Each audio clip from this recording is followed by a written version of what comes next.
نحمده ونصلي على رسوله الكريم أما بعد فأعوذ بالله من الشيطان الرجيم بسم الله الرحمن الرحيم ربي اشرح لي صدري ويسر لي أمري واحلل عقدة من لساني يفقهوا قولي ربي زدني علما ربي يسر ولا تعسر وتمم بالخير وبك نستعين اللهم فقهنا في الدين اللهم أرنا الحق حقا وارزقنا اتباعه وأرنا الباطل باطلا وارزقنا اجتنابه اللهم إنا أسألك الهدى والتقى والعفاف والغنى اللهم إنا أسألك علما نافعا آمين ثم آمين السلام علیکم ورحمۃ اللہ وبرکاتہ۔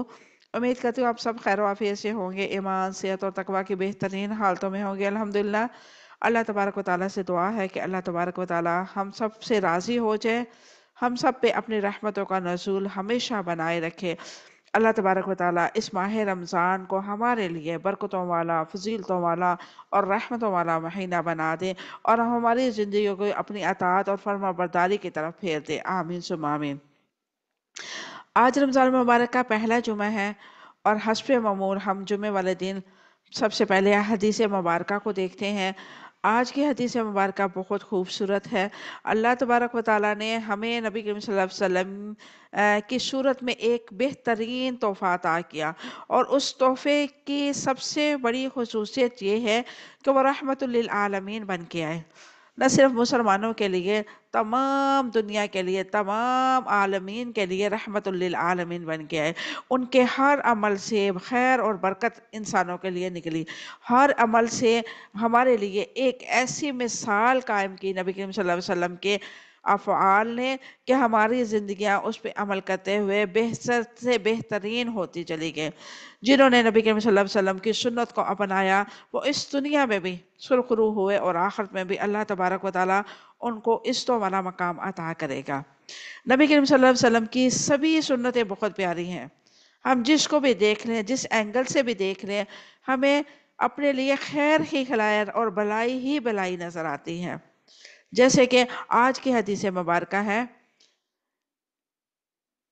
نبی کریم صلی اللہ علیہ وسلم نے ارشاد فرمایا، ان الصدقۃ لتطفئ غضب الرب، بے شک صدقہ رب تعالیٰ کی غضب کو ٹھنڈا کر دیتا ہے، یعنی کہ جو صدقہ ہوتا ہے وہ آپ کے رب کے غصے کو ٹھنڈا کر دیتا ہے، غضب کو ٹھنڈا کر دیتا ہے۔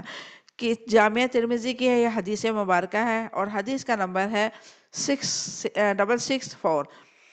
اس حدیث مبارکہ کی روشنی میں اگر ہم بات کریں، اس پہ تھوڑی سی یعنی کہ اس کی شرح صدر کو دیکھیں تو ہمیں کیا پتہ چلتا ہے کہ ہم جو خیرات کرتے ہیں وہ ہمارے لیے نہ صرف خیرات نہیں ہوتی، اس میں اللہ کا جو غضب ہوتا ہے اس کو بھی ہم ٹھنڈا کر رہے ہوتے ہیں، اپنے اوپر آفت مصیبتیں آنے جو والی ہوتی ہیں وہ بھی ختم کرتے ہیں، لوگوں کے حاسین کی نظر سے ہم بچتے ہیں، بیماریوں سے شفا ملتی ہے، اور تنگ دستی میں جو انسان صدقہ کرتا ہے اللہ تعالیٰ اس کے رزق میں فراوانی کرتا ہے، یعنی کہ اس کے رزق کو کشادہ کرتا ہے۔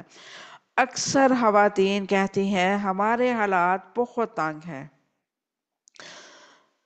بہت سارے لوگ ایسے ہوتے ہیں ہمارے ساتھ جڑے ہیں جو ہم سے پڑھتے بھی ہیں، آن لائن اسٹوڈنٹ بھی ہیں، لیکن گھریلو پریشانیوں کی وجہ سے اکثر وظائف پوچھتی ہیں کہ باجی بتائیں ہمارے حالات بہت تنگ ہیں، ہم کیا کریں؟ تو یہ سب سے بہترین صدقہ جو ہے وہ یہ ہے کہ آپ تنگ دستی میں کر رہے ہیں، آپ چند روپے، 10 روپے آپ ڈیلی اللہ کے راستے پہ نکالیں، آپ دیکھیں آپ کے حالات کس طرح نہیں بدلیں گے۔ آپ ہمیشہ ان لوگوں کی مدد کرنے کی کوشش کریں جو آپ سے کم ہیں، بے شک وہ آپ کے ریلیٹیو ہیں، ان کا آپ کے ساتھ حسن سلوک اچھا نہیں ہے، آپ کے ساتھ وہ نیگیٹو یعنی کہ رویہ رکھتے ہیں، اس کے باوجود اپنے ارد گرد کے لوگوں کے ساتھ حسن سلوک کریں۔ اور سب سے جو ہلکا درجہ ہے صدقے کا وہ یہ ہے کہ راستے سے چیز کسی کو ہٹا دینا، اچھی بات کرنا صدقہ ہے، نیکی کا حکم دینا صدقہ ہے، برائی سے روکنا صدقہ ہے، اللہ کی طرف بلانا صدقہ ہے، قرآن کی تعلیم دینا صدقہ ہے۔ اللہ رب العزت نے انسان کو بخشش کے ہزاروں بہانے دیے. یہ ہماری بدقسمتی ہے، ہم اتنی زیادہ وسیلوں کے باوجود اپنے رب کی رضا کو نہیں حاصل کر سکتے. جیسے اللہ تبارک و تعالی نے وضاحت کے ساتھ بتا دیا کہ میرے غضب کو جو ٹھنڈا کر سکتی ہے چیز وہ ہے صدقہ. اب کچھ لوگ کہیں گے کہ ہمارے مالی حالات تو اتنے ہیں اس طرح کے کہ ہم تو افورڈ ہی نہیں کر سکتے ڈیلی صدقہ کرنا. تو میری بہنوں دیکھو، یہ بزنس ہے. اللہ کے ساتھ جو بزنس کرے گا اللہ تبارک و تعالی اس میں خسارے کا سودا نہیں ہے. اللہ کے ساتھ بزنس کرنے کا فائدہ یہ ہوگا، اللہ تبارک و تعالی اس دنیا میں بھی آپ کو لوٹائے گا اور آخرت میں بھی 700 گنا سے بھی زیادہ آپ کو لوٹائے گا. اور آپ کوشش کیا کریں ڈیلی. بے شک ایک آٹے کی ہوتی ہے نا، ایک جیسے بندہ آٹا گوننے لگتا ہے صبح کے ٹائم، ہر گھر میں کچن ہے، ہر گھر کی ضرورت ہے صبح کے ٹائم ناشتہ کرنا. ہر انسان کھائے پیے بغیر تو نہیں رہ سکتا. کوئی بھی ایسا انسان نہیں ہے جو کہتا ہو کہ میں تو کچھ کھاتا ہی نہیں، میرا تو کچن ہی نہیں ہے گھر میں کیا کروں. کچن تو ہے نا، آپ کچھ کھا رہے ہیں نا، ہاف روٹی، ہاف بریڈ، کچھ ایسا چیز جو آپ کو لگے کہ یہ میں صدقہ کر سکتی ہوں آسانی کے ساتھ، آپ وہ ڈیلی کسی کو دے. کچھ نہیں تو جانوروں کو ڈال دے. آپ کے چھت ہو گئی، آپ کے چھت میں پرندے آتے ہوں گے، وہاں پہ دانا ڈال دے، جانوروں کو کچھ نہ کچھ چیز ڈال دے. یہ بھی صدقہ ہے. اور سب سے افضل صدقہ وہ ہے جو اللہ کے کاموں کے لیے وقف کیا جائے. جیسے کہ میں نے اناؤنسمنٹ کی تھی گروپ میں سبھی میں کہ ہماری حدیقۃ القرآن انسٹیٹیوٹ کی جو ہے سنگ بنیاد رکھی جا رہی ہے. اب سب کے تعاون کی ضرورت ہے. اور یہ جو حدیقۃ القرآن انسٹیٹیوٹ ہوگا یہ صرف دینی کاموں کے لیے وقف نہیں ہم کریں گے، ہم ایسے لوگوں کو پرموٹ کریں گے، ایسی خواتین کو پرموٹ کریں گے جو کم پڑھی لکھی ہیں، مالی حالات کی تنگی کی وجہ سے ہاتھ پھیلانے پہ مجبور ہیں. ایسے لوگوں کے ساتھ ہم اپنا رابطہ رکھیں گے، ایسے لوگوں کو ہم اپنے انسٹیٹیوٹ میں ایڈمیشن دیں گے. فی سبیل اللہ یہ سب کچھ ہوگا. اور اس کے بعد ان کے ساتھ قرآن پاک کی تعلیم دی جائے گی. پہلے انہیں اللہ کے ساتھ جوڑا جائے گا، پھر ان کو کچھ ایسا ہنر سکھایا جائے گا جیسے سٹیچنگ ہو گئی یا کچھ ایسا کام جو ایزیلی گھر میں بیٹھ کے عزت کے ساتھ کر سکیں، ہم وہ سکھائیں گے. اس کے لیے آپ سب کے بھرپور تعاون کی ہمیں ضرورت ہے. اور یہ حدیقۃ القرآن انسٹیٹیوٹ اصل میں ہے ہی آپ لوگوں کا. بہت سارے انسٹیٹیوٹ کے آپ لوگوں کو بینر ملیں گے، آپ کو دعوت دی جائے گی کہ ہمارا یہ کام ہے، ہم یہ پروجیکٹ کر رہے ہیں، ہمیں ان جگہ پہ آپ لوگوں کے تعاون کی ضرورت ہے. تو ایک بات بتاؤں، ہمارے انسٹیٹیوٹ کو کوئی بھی پرموٹ کرنے والا نہیں ہے. کوئی باہر کا ادارہ نہیں ہے ہمارے پاس، کوئی تنظیم ایسی نہیں ہے جو ہمیں پرموٹ کرے گی، کوئی ایسے سیلیبریٹی نہیں ہے کہ بڑی شخصیت ہے کہ اس کی سرپرست میں ہم یہ کام کرنے جا رہے ہیں. یہ ہم خالصتاً اللہ کی رضا کے لیے اور خالصتاً دین کی اشاعت کے لیے اور ان لوگوں کی مدد کے لیے یہ ادارہ قائم کرنا چاہتے ہیں جو مجبور ہیں، تنگ دست ہیں، اور وہ مجبوری کی حالت میں کسی کے سامنے ہاتھ پھیلاتے ہیں. الحمدللہ 1 سال کے قریب ہونے والا ہے. رمضان کے فوراً بعد ہم نے ترجمہ کی کلاس کا آغاز کیا تھا اور الحمدللہ اس رمضان کے فوراً بعد ہمارا 1 سال کمپلیٹ ہو جائے گا اس ترجمہ تفسیر کی کلاس کو. تو ہم نے اس ٹائم سے لے کے الحمدللہ اب تک مسلسل ہر منتھ کچھ لوگوں کو، مستحق لوگوں کو راشن دیا ہے. اور میں یہ اپنی تعریف یا اپنے لوگوں کی تعریف نہیں کر رہی، الحمدللہ جو اس کار خیر میں حصہ لیتے ہیں دل سے دعا ان کے لیے نکلتی ہے. اللہ تبارک و تعالیٰ ان کے لیے اس دنیا میں بھی اور آخرت میں بھی اپنے خزانوں کا ہمیشہ کے لیے منہ کھول دے. اللہ تبارک و تعالیٰ انہیں جنت میں اعلیٰ ترین مقام عطا فرمائے. انہوں نے جس نظریے سے بھی صدقہ کیا اللہ تبارک و تعالیٰ ان کا قبول کرے، اور اللہ تبارک و تعالیٰ ان کی زندگیوں میں، ان کے مال میں، ان کی اولادوں میں برکتیں عطا فرمائے. ان کی اولادوں کو ان کے لیے آنکھوں کی ٹھنڈک بنائے، ہر وہ خواہش پوری کرے جو ان کے حق میں بہتر ہے. آمین سب آمین.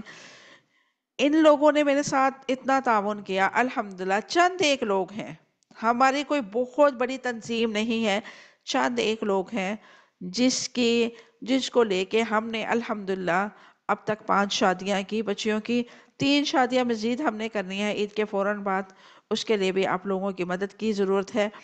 اور اس کے ساتھ ساتھ ہم ہر منتھ مستحق لوگوں کو 10 سے 12 گھر ایسے ہوتے ہیں جس میں کو ایک منتھ کا مکمل راشن ہوتا ہے، جس میں دالیں ہوتی ہیں، جس میں چاول ہوتے ہیں، چینی ہوتی ہے، جس میں وہ گندم کا آٹا ہوتا ہے، اور اس کے علاوہ راشن میں ڈٹرجن بار ہوتا ہے، سرف ہوتا ہے، یعنی کہ ایک عام روٹین میں جو گھروں میں چیزیں استعمال ہوتی ہیں جو میں کرتی ہوں، میں آپ کو اپنی مثال دیتی ہوں، جو ہمارے گھر میں استعمال ہوتی ہے الحمدللہ اسی معیار کی وہی چیزیں میں لوگوں کو دیتی ہوں، کیونکہ نبی کریم صلی اللہ علیہ وسلم کی حدیث مبارکہ ہے کہ بہترین صدقہ وہ ہے جو انسان اپنے لیے پسند کرتا ہے، وہ چیز صدقے میں دیے جائے جو اپنے لیے پسند کی جائے۔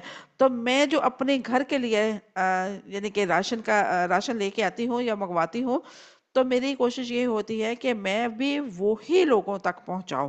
الحمدللہ ہماری یہ تنظیم مختصر سی ہے، بہت اچھے سے کام کر رہی ہے، اللہ تبارک و تعالیٰ ان کی زندگیوں میں برکتیں عطا فرمائے، اور حدیقۃ القرآن اکیڈمی بھی آپ لوگوں کی ہی ہے۔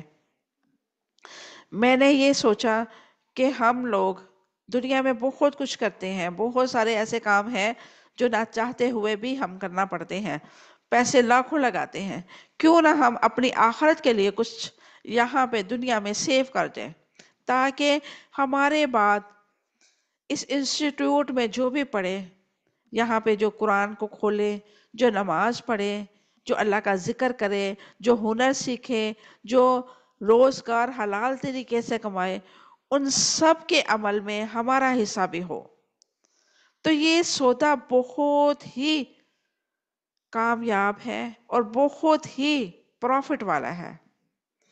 ہم انسان چاہتے ہیں کہ ہر چیز میں ہمیں پروفٹ ہو، تو یہ بہترین پروفٹ ہے، وہ صدقہ جو ہم کسی کی فلاح کے لیے کریں، کسی کو قرآن کے ساتھ جوڑنے کے لیے کریں، اور کسی کو اللہ کے ساتھ تعلق مضبوط کرنے کے لیے کریں، اور کسی کو توحید سکھانے کے لیے کریں، تو یہ بہترین صدقہ ہوگا۔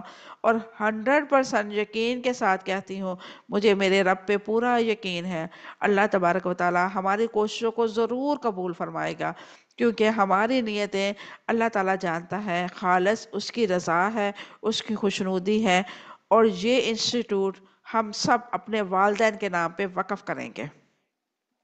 میرے والدین جیسے اس دنیا میں چلے گئے، میں اپنے والدین کے نام پہ جو بھی ہو سکے گا میں کروں گی، اور الحمدللہ ثم الحمدللہ میرا ایک گھر ہے، میں آج اناؤنسمنٹ کرنے لگی ہوں آپ لوگوں کے سامنے، میرا ایک گھر ہے جس کی مالیت تقریباً 70 سے 80 لاکھ ہے، الحمدللہ میں وہ اس انسٹیٹیوٹ کے لیے وقف کر رہی ہوں، اس نیت کے ساتھ کہ یہ جو میرا گھر ہے میرے لیے آخرت میں ایک اللہ تبارک و تعالی جنت میں محل تیار کروائے، اور اس کے عوض میرے والدین کے لیے بھی جنت میں محل بنے، اور آپ بھی اپنے والدین کے لیے صدقہ کریں، اپنے لیے کریں، تاکہ آپ جب اس دنیا سے جائیں تو آپ کے دنیا سے جانے کے بعد بھی آپ کا نامہ اعمال کا جو رجسٹر ہے وہ بند نہ ہو۔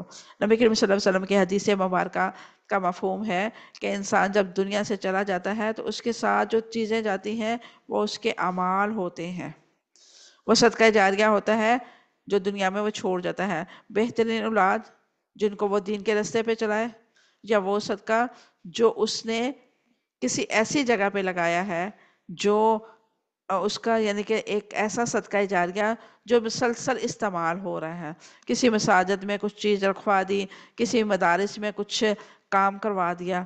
اور یہ حدیقۃ القرآن انسٹیٹیوٹ تو ایسی اکیڈمی، ایسے انسٹیٹیوٹ بنے گا جہاں پہ نہ صرف دینی فائدہ لوگوں کو ہم پہنچائیں گے، ہم دنیاوی بھی فائدہ پہنچانے کے عہد رکھتے ہیں۔ اللہ تبارک و تعالی ہماری کوششوں کو قبول کرے، اور اللہ تبارک و تعالی آپ کو اپنے غائب کے خزانوں سے مال عطا کریں، آپ بھی اپنے والدین کے لیے اپنے لیے صدقہ جاریہ کریں۔ میں امید کرتی ہوں آپ سب اس حدیث مبارکہ پہ عمل کرتے ہوئے اپنے لیے ضرور کوئی نہ کوئی ایسا سلسلہ قائم کر کے اس دنیا سے جانا چاہیں گے، جو آپ کے جانے کے بعد بھی آپ کے نامہ اعمال میں نیکیوں کا شمار کرواتا رہے۔ اسی کے ساتھ آج ہم اپنے لیسن کی طرف چلتے ہیں۔ آج کی کلاس کا ہماری جو روٹین کی کلاس ہے اس کی طرف چلتے ہیں۔ اعوذ باللہ من الشیطان الرجیم، بسم اللہ الرحمن الرحیم۔ وَأَطِیعُوا، اور تم اطاعت کرو اللہ، اللہ تعالیٰ کی، والرسول، اور اس کے رسول کی، لعلکم، تاکہ تم ترحمون، تم پر رحم کیا جائے، وسارعوا، اور تم دوڑو، الی مغفرۃ، طرف مغفرت کے، میں ربکم، اپنے رب کی طرف سے، وجنت، اور جنت کی، ارضھا، چرائی جس کی، سماوات، آسمانوں کی، والارض، اور زمین جتنی ہے، اعدت، تیار کی گئی ہے، للمتقین، اللہ تعالیٰ سے ڈرنے والوں کے لیے۔ یہ تھی آج کی ہماری 2 آیات مبارکہ۔ اب ہم اس کا روٹ ورڈ دیکھتے ہیں۔ وساریو، اور تم دوڑو، سین را عین، اس کا روٹ ورڈ ہے، ارضھا، چوڑائی جس کی، عین رازا، اس کا روٹ ورڈ ہے، لعلکم ترحمون، تم پر رحم کیا جائے، را حامیم، اس کا روٹ ورڈ ہے، اعدت، تیار کی گئی ہے، عین دال دال، اس کا روٹ ورڈ ہے۔ یہ تھے آج کے ہمارے روٹ ورڈ۔ اب ہم دیکھتے ہیں اس کا مختصر سی تفصیل۔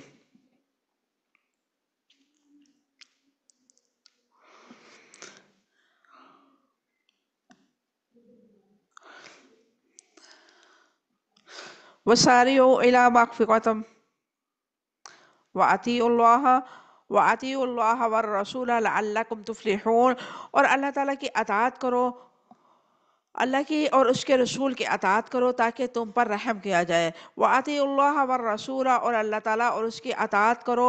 اس آیت کا پس منظر کیا ہے؟ اللہ تعالیٰ اور اس کے رسول کی اطاعت کرو، ابن اسحاق رحمہ اللہ کہتے ہیں اس آیت میں اللہ تبارک و تعالیٰ نے ان لوگوں پر ناراضگی کا اظہار کیا ہے جنہوں نے رسول اللہ صلی اللہ علیہ وسلم کی نافرمانی کی، اور جس کا انہیں حکم دیا گیا اس کے دن کے لیے، اور ان کے علاوہ بھی، یعنی کہ اللہ تبارک و تعالیٰ نے اپنی اطاعت کے ساتھ ساتھ نبی کریم صلی اللہ علیہ وسلم کی اطاعت بھی ہم پر فرض قرار دی ہے، کہ جب نبی کریم صلی اللہ علیہ وسلم کسی کام سے روکے تو آپ رک جائیں۔ اگر آپ کا رب اور آپ کا نبی آپ کو کسی کام کے حکم دے رہے ہیں تو وہ آپ کی یعنی کہ استطاعت سے باہر ہے یا آپ کی نیچر کے خلاف ہے، لیکن یہ رب کا حکم ہے تو آپ اپنی نیچر اور اپنی استطاعت کو کا دائرہ کار کو وسیع کریں اور اپنے آپ کو اپنے رب کے متحد، اپنے رب کا فرما بردار بنائیں اور اپنے نبی کا فرما بردار بنائیں۔ اللہ تعالیٰ نے اپنی رحمتوں کے لیے کس چیز کی شرط عائد کی ہے؟ اللہ تعالیٰ نے اپنی رحمتوں کے لیے استطاعت کی شرط عائد کی، اطاعت کی شرط عائد کی ہے کہ میری اور میرے رسول کی اطاعت کرو تاکہ تم پر رحم کیا جائے۔ یعنی کہ اس میں ہمیں کیا پتہ چلتا ہے کہ ہم پر رحم تب ہوگا جب ہم اطاعت اور فرما برداری کریں گے۔ اطاعت اور فرما برداری کے بغیر ہم پہ رحم نہیں کیا جائے گا، اور اطاعت اور فرما برداری کی ایک بڑی مثال یہ ہے کہ ہم قرآن پاک کو مضبوطی سے تھام لیں اور نبی کریم صلی اللہ علیہ وسلم کی سنت پہ عمل پیرا ہو جائیں۔ اللہ تعالیٰ اور اس کے رسول کے احکامات کی اطاعت کرو کہ تاکہ تم نیک مومن بن جاؤ جب تک اللہ عز و جل کی رحمت پہنچے گی۔ ٹھیک ہے؟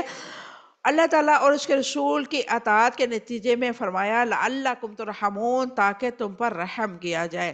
اطاعت کے ساتھ رحم کا تعلق میں کیا حکمت ہے؟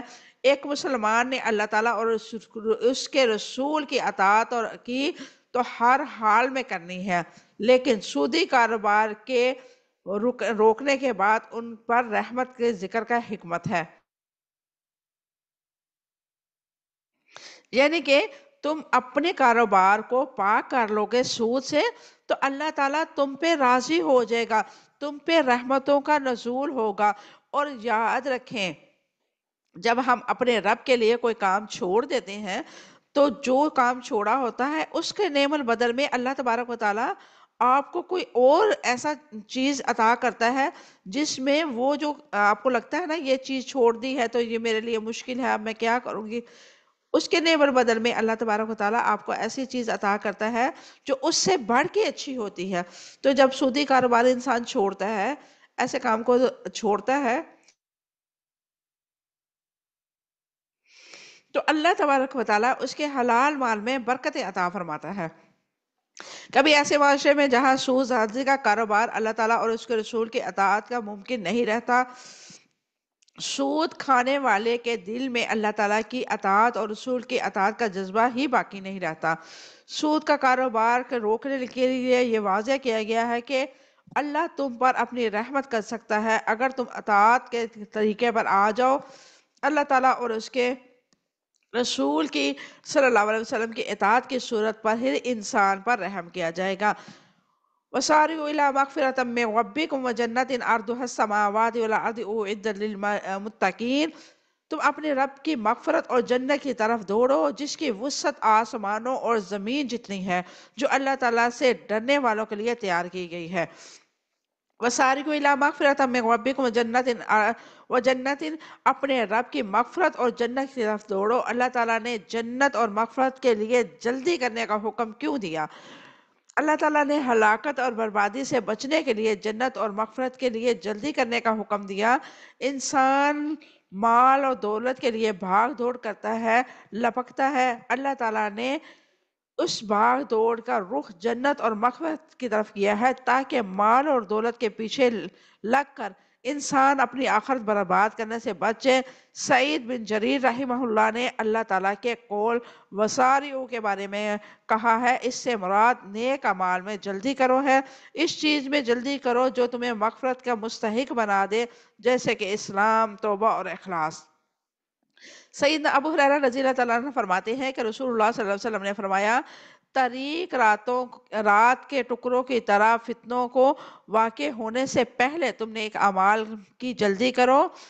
صبح کو آدمی دیندار ہوگا، شام کو کافر ہو جائے گا، شام کو ایماندار ہوگا، صبح کو کافر ہوگا۔ لوگ دین کو دنیا کے سامان کی خاطر فروخت کریں گے۔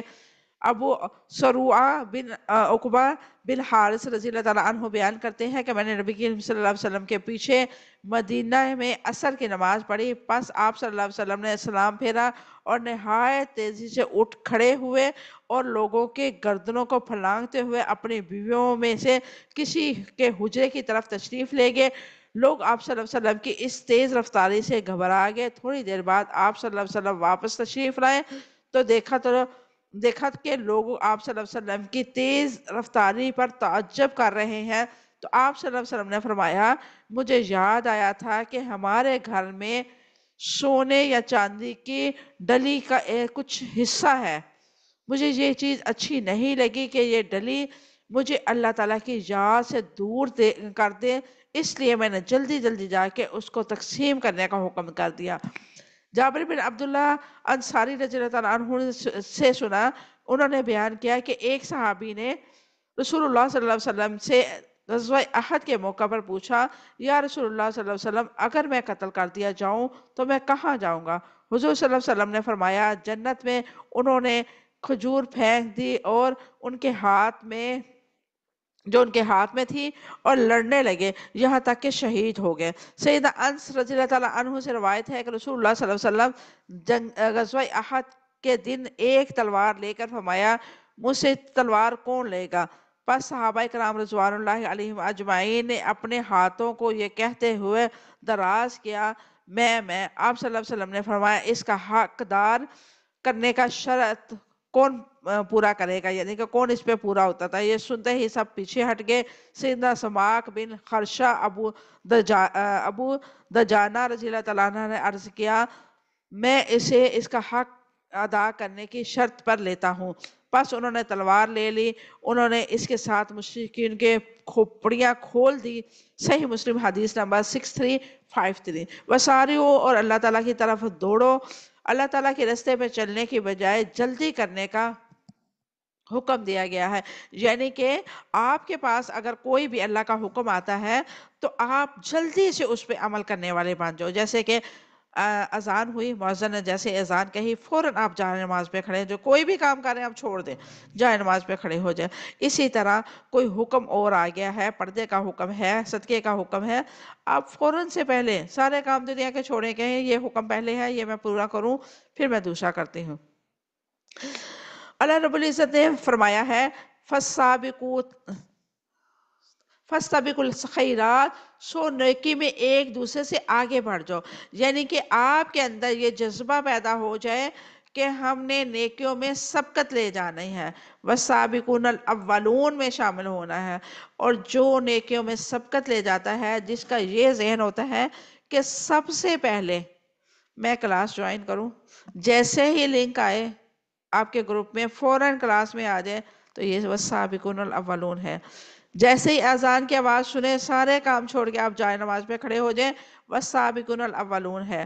جیسے ہی کوئی حکم کا پتہ چلے، کوئی حدیث مبارکہ کا پتہ چلے، نماز کی درستگی کا پتہ چلے، وہ فوراً چھوڑ دے۔ جیسے کہ آج کا رمضان مبارک ہے اور بہت زیادہ آپ لوگ دیکھ رہے ہوں گے کہ پہلا عشرہ مغفرت کا، دوسرا بخشش کا، اور تیسرا یہ تو وہ، ساتھ میں کچھ دعائیں ہوتی ہیں، وہ دعائیں بالکل درست ہیں، دعائیں غلط نہیں ہیں، لیکن ان کو منسوب کیا جا رہا ہے ایک ایسے عمل کے ساتھ جو نبی کریم صلی اللہ علیہ وسلم سے ثابت نہیں ہے۔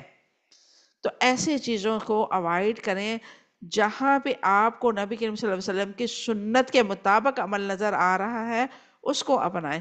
اب میں نے ایک لڑکی نے سٹیٹس لگایا تھا، میں نے اسے منع کیا تو وہ کہتی کہ یہ دیکھیں یہ تو قرآن پاک میں آیات مبارکہ لکھی ہوئی ہیں۔ تو میں نے پھر جب اس کو سمجھایا تو وہ کہنے لگی کہ الحمدللہ مجھے اب سمجھ آئی ہے۔ اور اسی طرح افطار کی دعا ہے، وہ بھی یعنی کہ روزہ رکھنے کی دعا، ایک روزہ رکھنے کی دعا جو ہم بچپن سے پڑھتے آ رہے تھے، وہ بِصَوْمِ غَدٍ نَوَيْتُ مِنْ شَهْرِ رمضان۔ اب جا کے جب ہم نے قرآن پڑھا، حدیث پڑھا، تو ہمیں سمجھ آئی کہ یہ تو دعا ہے ہی سراسر غلط۔ اس کا ترجمہ یہ ہے کہ میں کل کے روزے کی نیت کرتا ہوں، تو روزہ تو آج کا ہم رکھ رہے ہیں نا، سحری تو آج کے دن میں شمار ہوتی ہے۔ رات جب مغرب کی اذان ہوتی ہے تو جو اسلامی کیلنڈر ہوتا ہے وہ چینج ہو جاتا ہے، اسی طرح انگریزی کیلنڈر رات 12 بجے چینج ہو جاتا ہے۔ تو دونوں صورتوں میں ہمارا جو روزہ ہوتا ہے، سحری ہوتی ہے جس ٹائم ہم دعا پڑھ رہے تھے، وہ کل میں شمار نہیں ہوتی۔ واللہ علم وہ کس نے دعا بنائی اور وہ اتنی پھیلائی کہ ہم سب کے زبانوں پہ وہ ایک طرح کی عادی ہم بن گئے۔ اب جا کے جب اللہ تبارک و تعالیٰ نے ہمیں علم دیا، ہمیں شرح صدر نصیب فرمایا، تو ہمیں یہ سمجھ آئی کہ یہ دعا غلط ہے، تو ہم نے اس کو پڑھنا چھوڑ دیا۔ پیچھے جو کیا تھا انجانے میں کیا تھا، اللہ تبارک و تعالیٰ ہمیں اس کمی کوتاہی پہ معاف فرمائے، لیکن آنے والی زندگی پہ اگر ہم وہی چیز کو اپلائی کریں گے تو یہ کیا ہوگی؟ اللہ تعالیٰ کی نافرمانی، اس کے نبی کی نافرمانی ہوگی۔ تو نبی کی نافرمانی اور اللہ کی نافرمانی سے ڈریں اور اللہ کی طرف، نیکیوں کی طرف دوڑ لگائیں، جلدی کریں، جتنی جلدی ہو سکے آپ کوشش کیا کریں کہ نیکی کا کام دنیاوی کام سے پہلے کیا جائے۔ اسی طرح اللہ تعالیٰ نے فرمایا وَفِي ذَلِكَ فَلْيَتَنَافَسِ الْمُتَنَافِسُونَ، اور اس میں رغبت رکھنے والوں کے لیے لازم ہے کہ مقابلہ کریں۔ دیکھیں ویسے عام روٹین میں ایک دوسرے کے ساتھ ہم مقابلہ کریں گے تو وہ جائز نہیں ہے۔ جیسے ہوتا ہے نا کہ حسد، جیلسی، اور دین کے کاموں میں جیلسی کرنا جائز ہے، بلکہ اس پہ ثواب بھی ہے۔ آپ کسی کو نیکی کرتے ہوئے دیکھتے ہیں تو آپ کے اندر یہ چیز آنی چاہیے، یہ کر رہی تو میں کیوں نہیں کر رہی، مجھے بھی کرنی چاہیے۔ یہ تہجد پڑھ رہی ہے تو میں کیوں نہیں پڑھ رہی، مجھے بھی پڑھنی چاہیے۔ جیلسی فیل کریں گے تو ہی آپ عمل کریں گے۔ تو اللہ تعالیٰ نے دین کے کاموں میں یعنی کہ ایک جیلسی والے جو ہوتا ہے، جیلسی ویسے عام روٹین میں کرنا حرام ہے، ناجائز ہے، لیکن دین کے کاموں میں، نیکیوں کے کاموں میں جیلسی، حسد کرنا جائز بھی ہے اور نیک عمل بھی ہے، کیونکہ اس طرح ہمارے اندر کی جو ہوتی ہے میل کچل وہ ختم ہوتی ہے اور ہمارا دل جو ہوتا ہے وہ نیکیوں کی طرف لپکتا ہے۔ جیسے اللہ نے فرمایا کہ اللہ کی طرف دوڑ لگا دو، تو یہ دوڑ لگانا ہوتا ہے کسی کو دیکھ کے ہم بھی اپنے آپ کو کمر بست کر لیں کہ ہم نے بھی بس اب یہ سارے کام چھوڑ کے ہم نے بھی وقت پہ نماز پڑھنی ہے، افطاری جو ہے وہ وقت پہ کرنی ہے، نمازیں پڑھنی ہے، جمعہ مساجد میں جا کے پڑھنا ہے، نماز تراویح مسجد میں جا کے پڑھنی ہے، یہ ساری چیزیں جو ہیں کرنی بالکل جائز ہے۔ دیکھ کے عمل کرنا کا اتنا ثواب ہے کہ جس کی طرف آپ دیکھ کے کر رہے ہیں اس کو بھی اتنا ہی ثواب ملے گا۔ ایسے ہی اگر کوئی برائی کر رہا ہے تو وہ برائی دیکھنے والے کو، جیسے اکثر اسٹوڈنٹ لگاتی ہیں اسٹیٹس، سونگ وغیرہ ہوتے ہیں، تو جو دیکھتا ہے ان کے دل میں کوئی بھی ایسا خیال آتا ہے تو وہ سب کا سب گناہ ان کی طرف جا رہا ہوتا ہے۔ کوشش کیا کریں اپنے اسٹیٹس پہ ہمیشہ اچھی باتیں لگائیں، مستند احادیث مبارکہ لگائیں، قرآن آیات لگائیں، تاکہ آپ کے اسٹیٹس دیکھنے والے کو بھی ثواب ملے اور آپ کے نامہ اعمال میں بھی اس کا ثواب بڑھتا رہے۔ ارضها السماوات والارض، جس کی وسعت آسمانوں اور زمین جتنی ہے۔ اللہ تبارک و تعالیٰ نے جنت کی جو ہے ایک چھوٹی سی مثال دی ہے کہ جنت کتنی بڑی ہے۔ ابن کثیر نے فرمایا ہے کہ اللہ تعالیٰ کے اس قول کے بارے میں کہا گیا ہے ارضها السماوات والارض، جنت بے حد فراخ ہے، جب اس کا عرض آسمانوں اور زمین کے برابر لمبائی کا کیا گیا ہے۔ اب دیکھیں زمین اور آسمانوں کے برابر کتنا ہے۔ کسی نے کہا ہے 50,000 سال کا ٹائم لگتا ہے، اور کسی نے کچھ اپنے ویوز دیے ہیں، تو اللہ تعالیٰ بہتر جانتا ہے اس کی چوڑائی اور لمبائی کو۔ اللہ تبارک تعالیٰ نے فرمایا ہے سابقون الی مغفرۃ من ربکم وجنۃ عرضها کعرض السماء والارض، دوڑو اپنے رب کی طرف اور اس کی جنت کی طرف جس کی چوڑائی آسمان اور زمین جتنی ہے۔ مسند احمد میں ہے کہ ہر کل نے حضور صلی اللہ علیہ وسلم کی خدمت میں بطور اعتراض ایک سوال لکھ بھیجا۔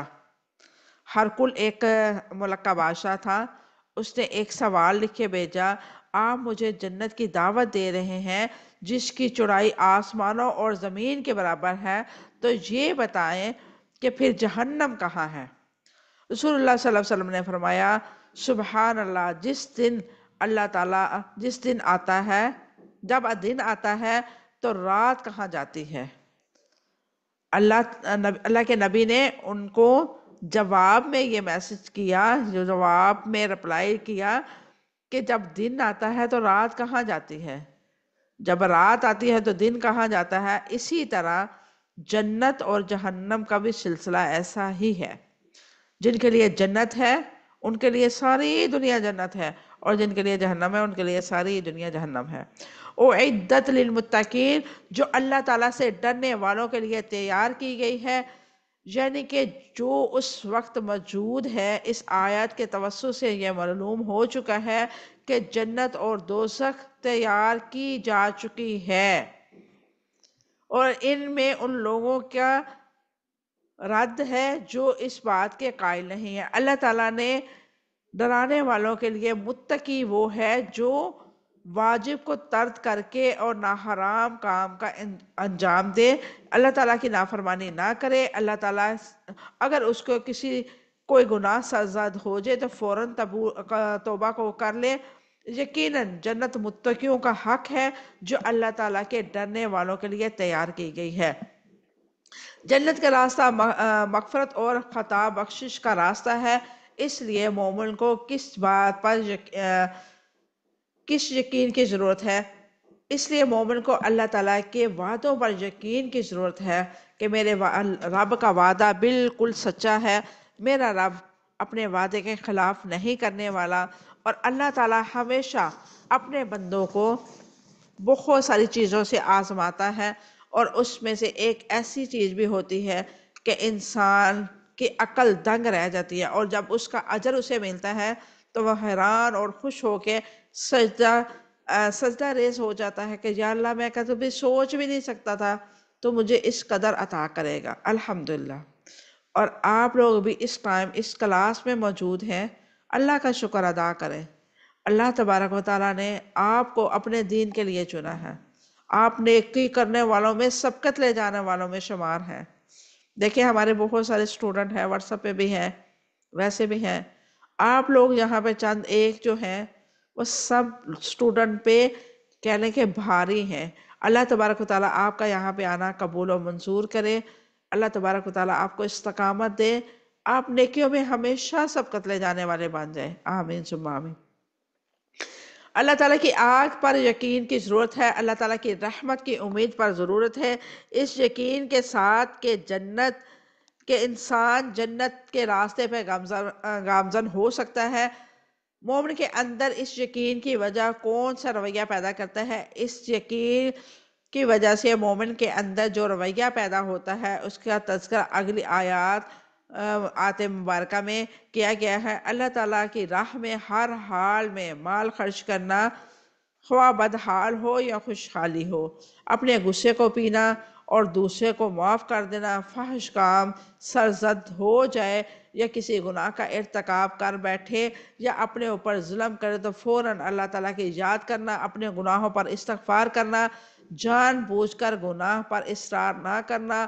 اعدت للمتقین، اللہ تعالیٰ نے ڈرنے والوں کے لیے تیار کر رکھی ہے، متقیوں کے لیے کیا تیار کر رکھی ہے؟ اس کا پتہ چلتا ہے کہ تقوی جنت کی قیمت ہے۔ تقوی یعنی کہ اللہ تعالیٰ کا حقیقی ڈر، نفس کی وہ کیفیت ہے جس کے پیدا ہونے کی وجہ سے انسان مادی دنیاوی اور خواہشات میں گھرے رہنے کے باوجود اپنی آخرت کی فکر میں رہتا ہے، آخرت کے لیے بھاگ دوڑ کرتا ہے۔ حقیقت یہ ہے کہ اگر تقوی نہ ہو تو انسان اس دنیا سے آگے کی سوچ بھی نہیں سکتا، اس اعتبار سے کہ تقوی ہی وہ قیمت ہے جس کو ادا کر کے انسان جنت کے راستے پہ چل سکتا ہے۔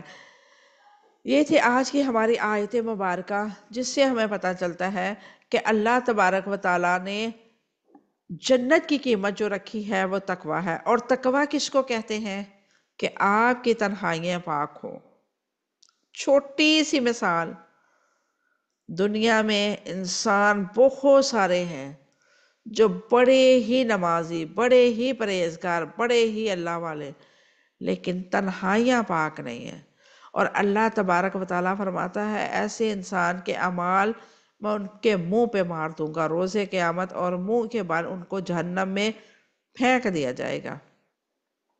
یہ جو جہنم ہے، جہنم کا افتتاح ہی ان لوگوں سے ہوگا۔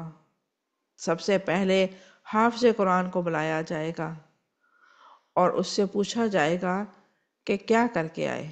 وہ بتائے گا کہ میں نے دنیا میں قرآن کی تلاوت کی، تیرے کلام کو پڑھا، آگے پڑھایا، بہت سارے لوگوں کو حفظ کرایا، بہت سارے کو ترجمہ پڑھایا۔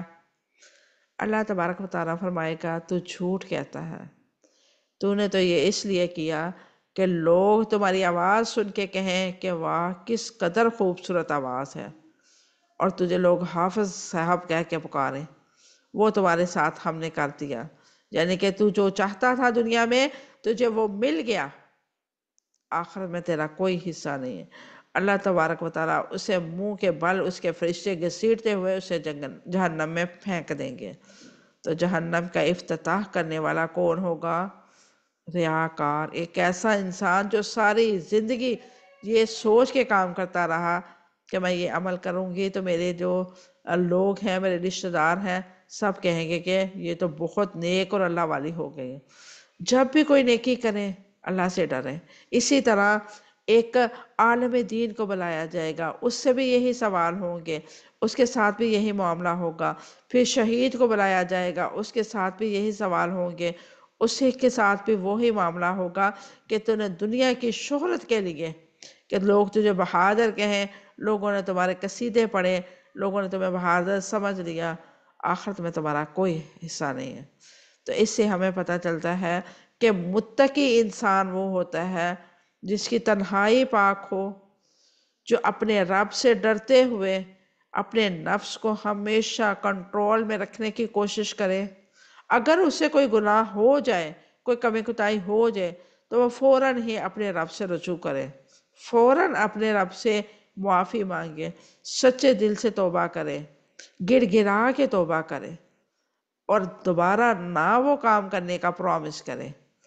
ان لوگوں کے لیے جنت تیار کی گئی ہے جنہوں نے اپنے آپ کو اپنے رب کی غلامی میں دے رکھا ہے، جنہوں نے اپنے آپ کو اپنے نبی کی اطاعت اور فرما برداری میں لگا رکھا ہے، جنہوں نے اپنے آپ کو اپنا رب کا غلام اور اپنے نبی کا غلام بنا رکھا ہے، اور جنہوں نے اللہ کی اطاعت کی اور نبی کریم صلی اللہ علیہ وسلم کی سنت پہ عمل کیا، ان کے لیے جنت ہے۔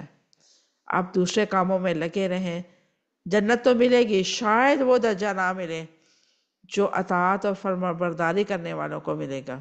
آپ کو معلوم ہے جنت کے بھی درجات ہیں، اور سب سے جو اوپر والا درجہ ہے وہ جنت الفردوس کا ہے، اور یہ ان لوگوں کے لیے ہوگا جو اللہ سے ڈرتے ہیں تنہائیوں میں۔ اللہ تبارک و تعالیٰ سے دعا ہے، اللہ تبارک و تعالیٰ ہماری تنہائیوں کو پاک کر دے، اللہ تبارک و تعالیٰ ہم سے وہ گناہ سرزد نہ ہو جو اس کی ناراضگی کا باعث بنے، اللہ تبارک و تعالیٰ ہمیں اپنے نفس پہ کنٹرول کرنے والا بنائے، اللہ تبارک و تعالیٰ ہم سے اگر کوئی کمی کوتاہی ہو گئی ہے تو ہمیں معاف فرما کے ہماری اصلاح فرما دے، ہمیں دین پر چلنے والا بنا دے، ہمیں صراط مستقیم پر چلنے والا بنا دے، آمین ثم آمین۔ وآخر دعوانا الحمدللہ رب العالمین، سبحان ربک رب العزت عما یصفون وسلام علی المرسلین والحمدللہ رب العالمین۔ السلام علیکم ورحمۃ اللہ وبرکاتہ۔